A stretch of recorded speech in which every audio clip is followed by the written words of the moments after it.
مساء الجمال، صباح الجمال على اي وقت انت بتشوفي فيه الفيديو بتاعي. بصي، انا عامله حواوشي حوار، حاجه كده حكايه. في كام تركه. خشي شوفي الفيديو، يا رب ينال اعجابك. ومش هقول هوبا بينا فلتر، حبيبتي ام جاسر انا بحبها. لا، هقول هوبا بينا. احنا في المطبخ عند دودو بنعمل النهارده، عملنا النهارده احلى حواوشي. تابع الفيديو، يا رب يكون ينال اعجابكم. وقدمته جنب سلطه الدقوس. مرة تانية ان شاء الله هبقى انزل لكم كل تفاصيلها، هي مش محتاجة اي حاجة. عبارة عن طماطم وفلفل، بتحطيها في الكبة او في تبشرها بالمبشرة، وتحطي ملح وفلفل وشطة وتوم وخل وليمون. ولو بس وبيتحط فيها بقدونس، بس انا ما عنديش بقدونس. عايزة اقولك ريحة الحواوشي حوار، وطعمه بكل مصداقية حاجة تانية. يا ريت تدعميني باللايك والشير واحلى كومنت من كل حبايبي، وبألف هنا. اوعي تشيل، اوعي تطفي الفيديو. بصي يا قمر، احنا النهارده بنعمل خلطه حواوشي. مقدار البصل ده مش كتير، عشان انا عامله 2 كيلو لحمه. انا عامله بصل فرمته في الكبه وعصرت.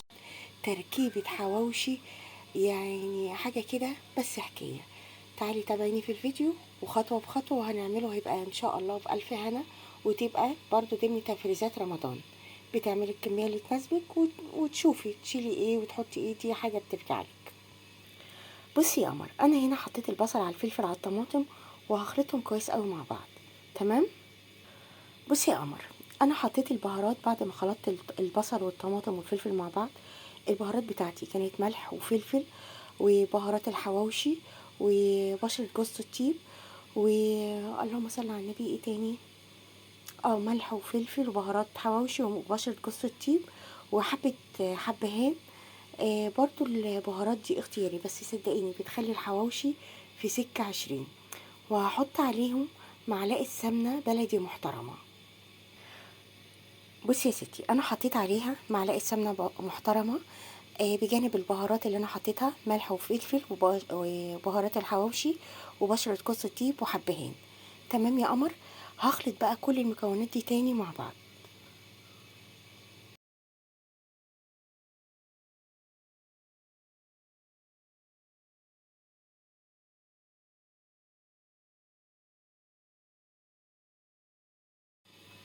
وهنا انا خلطت كل المكونات مع بعض، البصل والطماطم والسمنة والبهارات اللي احنا حطيناها. انا هقسم الكمية دي على نصين، عشان انا عاملة 2 كيلو لحمة، وهعمل كل كيلو لوحده. زي ما حضرتك شايفة كده. بعد ما انا حطيت كل كيلو لوحده، هخلط كل كيلو في المكونات اللي احنا عاملينها مع بعض. بصي يا قمر، انا هنا خلطت اللحمه بالبصل بالطماطم بالفلفل بالبهارات بمعلقه سمنه، زي ما انت كنت شايفه كده في الاول. ده كيلو، وادي كيلو. في كيلو انا هشيله افرزه في الفريزر، هقسمه على نصين.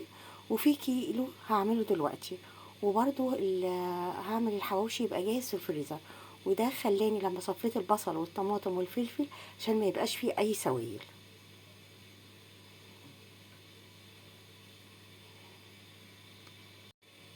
بصي يا حبيبتي، انا هنا قسمت الحواوشي بتاعي لكور، عشان اعرف انا هعمل كميه قد ايه. دي عملت لي بالظبط 12 كوره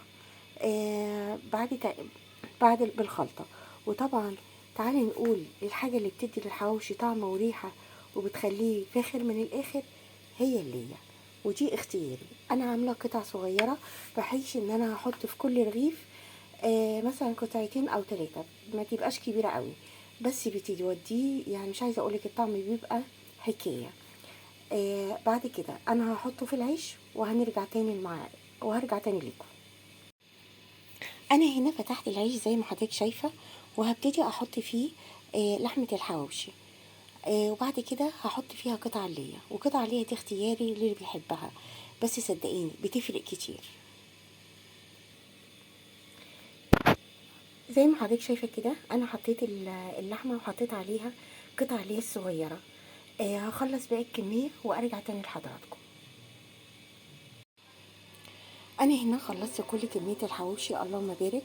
زي ما حضرتك شايفه كده. التسويه ليها طريقتين، يا اما هنسوي على في فرن البوتاجاز، او على الطاسه، على طاسه البوتاجاز من فوق. بصي يا قمر، انا هنا خلصت كل كميه الحواوشي، اللهم بارك كده، وحطيت فيه اللية وتمام. هو كده فاضل بس على التسويه. التسويه ليها طريقتين، يا اما في فرن البوتاجاز، يا اما على الطاسه من فوق، فوق البوتاجاز. والاتنين تمام زي ما انت حابه. وبرده هنشوف معانا التسويه، او لو انت متاح عندك الجريل يبقى تمام. وبألف هنا، وما تنسينيش في اللايك والشير واحلى كومنت. بصي يا قمر، انا حطيت الحواوشي زي ما انت شايفه كده، وبسويه في الفرن. وممكن تسويه على بوتاجاز من فوق عادي خالص. تمام. عايزه اقولك طعمه، مش طعمه، ريحته تحفه. وما تنسانيش في اللايك والشير واحلى كومنت منك يا قمر. بصي يا قمر، انا حطيت الحواوشي بتاعي في الفرن وبسويه زي ما انت شايفه، وقرب يستوي. بس طبعا عشان الوش بتاعه ما يجلدش، انت بتدهنيه من كده دهن السمنه او زيت المتاح عندك. تمام. وممكن كمان تسويه على البوتاجاز من فوق عادي خالص. عايزه اقولك ريحته حكايه. وعايزه اقولك الخلطه دي بتوديه في سكه مليون. آم، يعني يا رب يكون طريقتي تنال اعجابكم. طبعا في احلى شيفات بيقدموا احلى حاجات، هي مجرد دي خواطر في المطبخ بتاع دودو. يا ريت ما تنسونيش في اللايك والشير، واحلى تعليق منكم يا امارات.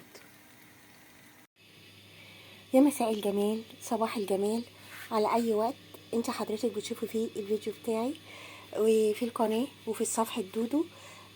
طبعا بيساعدني ويشرفني اي تعليق واي لايك.